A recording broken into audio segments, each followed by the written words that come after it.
Amidst the stunning backdrop of Anchorage, Alaska, President Trump and President Putin engaged in their eagerly awaited encounter.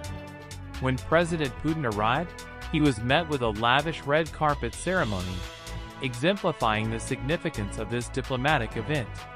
Despite high hopes, the discussions concluded sooner than anticipated and did not fulfill their goal of outlining a treaty to end Russia's conflict with Ukraine. Addressing the press post-meeting, President Putin asserted Russia's commitment to cease hostilities, but stressed that the war's primary causes need to be addressed for any resolution to be enduring.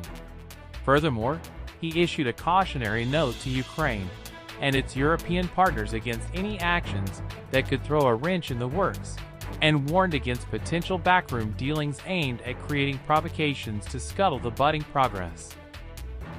President Trump, maintaining a composed demeanor, commended the meeting as extremely productive, although he admitted there are unresolved issues with Russia, including one significant point of contention. He concluded his update by reiterating that there's no deal until there's a deal, and stated that he plans to interface with NATO leaders and Ukraine's President Zelensky to discuss the meeting's outcomes further. This was Putin's first visit to the U.S. in about a decade, with the Russian president stressing that it was a hard time for bilateral relations. The meeting was held in Alaska, which was once Russian territory. There were many points that we agreed on. I would say a couple of big ones that we haven't quite got there, but we've made some headway, Trump said at a joint press conference with Putin. The leaders did not take any questions from the press.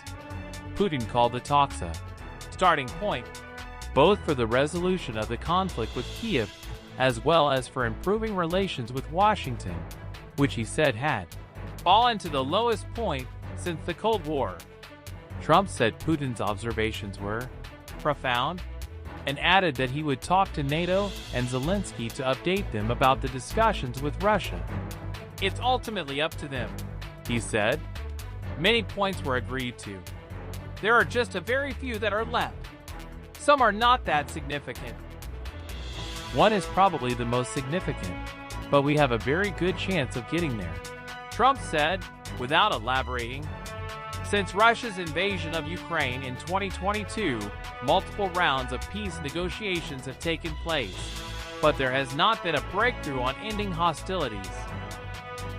In a rare and noteworthy use of the English language, the prominent Russian leader, President Vladimir Putin, extended a warm invitation to U.S. President Donald Trump. He invited Trump to the historic city of Moscow during the closing moments of their joint press conference set against the brisk backdrop of Alaska. With a tone filled with curiosity, Trump replied, "Ooh, that's an interesting one."